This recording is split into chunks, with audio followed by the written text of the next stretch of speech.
Jumbo-Visma completely crack Tadej Pogacar again on the steep slopes of Col de la Loze. I'm dead. This was stage 17 of the Tour de France, over 5,000 meters climbing and a 30-kilometer climb through Maribel to Col de la Loze up to 2,300 meters. 3 pretty hard climbs preceded that, and so it was guaranteed to be a beast of a stage in pretty hot conditions. The French teams with Gall, Gaudu and Pinot would surely wanted to get in the breakaway, and Pogacar, would he be able to strike back after Vingegaard's win in the TT yesterday? But the polka dots dominated the early breakaway formation once again, with Pedersen wondering why Paulus wouldn't pull through with him. They made it to the base of the first Category 1 climb Col de Cézanne, and then it all kicked off.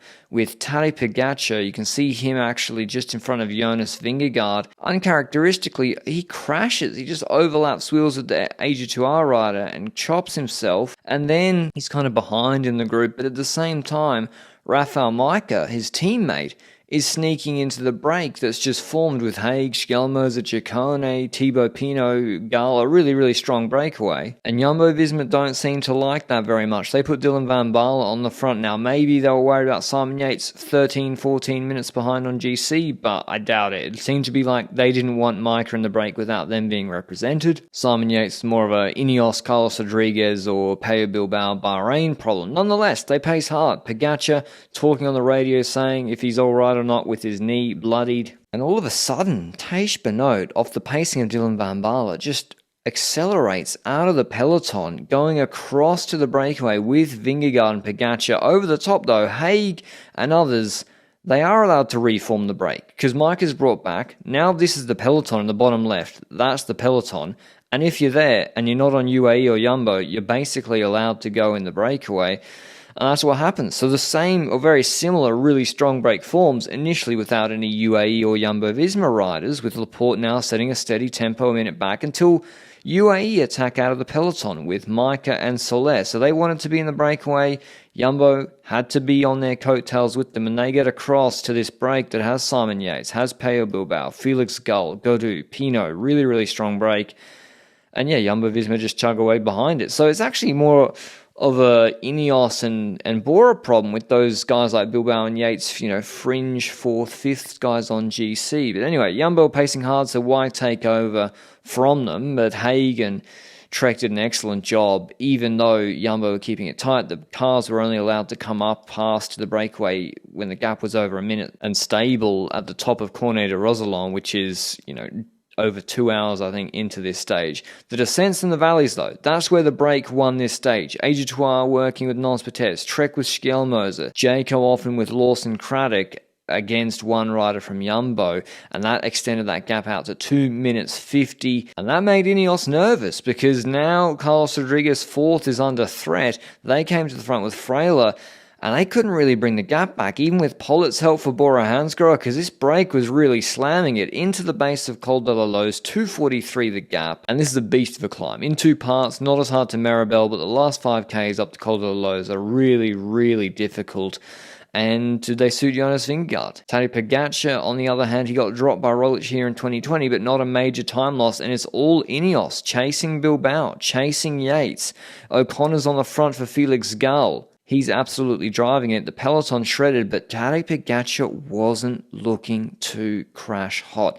Even at the early slopes of Col de la Loze to Maribel, with Freyler pacing for Ineos, he wasn't looking the best. Now, easy to say in hindsight, but what a magnificent job from AG2R and Bahrain today, and Jayco too, putting teammates in the breakaway with their rider, keeping Jumbo at bay with Van Aert dropping. And now what were Jumbo going to do with their 2 riders ahead? They've now only got Dylan van Baarle and Koes behind.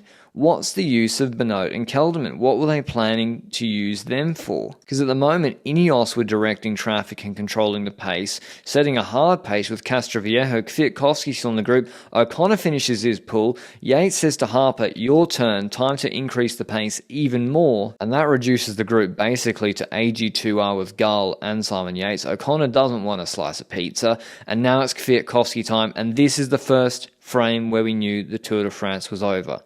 When Jonas Vingegaard had Koes in his wheel and Pogacar was behind Soler. That is not how Pogacar's ridden on the climbs, especially in the pointy end of them, all Tour de France, and it was pretty much confirmed in the next shot overhead. Pogacar dropping from the group, Kuss going straight to the front, licking his lips with over 7.5 Ks to go on the climb. At this point, we knew it would be huge gaps, but just how big with Pogacar having a huge crisis on the Col de la Loze slopes. Vingegaard looking good, but could he catch Yates and Felix Gall ahead of him? The answer was no. Gall attacking off the pace of Harper. No one, Micah or Simon Yates, able to respond, and it's actually Micah here, and this is the UAE might have been expecting that Pogacar was feeling really bad, because they didn't even drop Micah back to start helping him. Vingegaard is continually looking back like Pogacar is going to appear out of nowhere, gets across to satellite rider number 1. Bad news for Tadej Pogacar with the gap nearly at a minute already. He drops Kuss, Ineos and Hindley, but he's not making much inroads on Felix Gall, who did the second quickest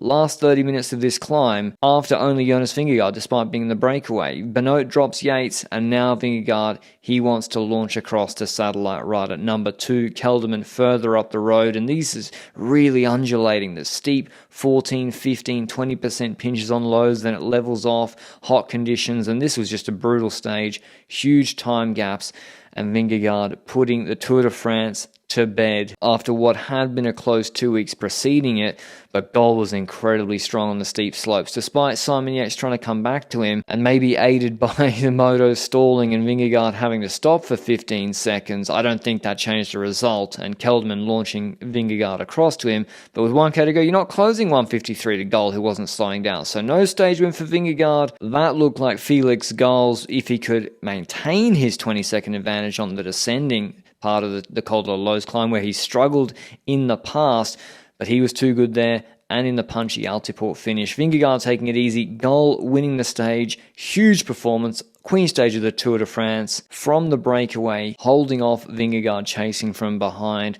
who finally shows some weakness on the Altiport, but puts over 6 minutes into Tadej Pogacar in this stage, who said on the team comms, "I'm dead. Don't worry about me. I'm done." So sad to see Pogacar finish the Queen stage like that.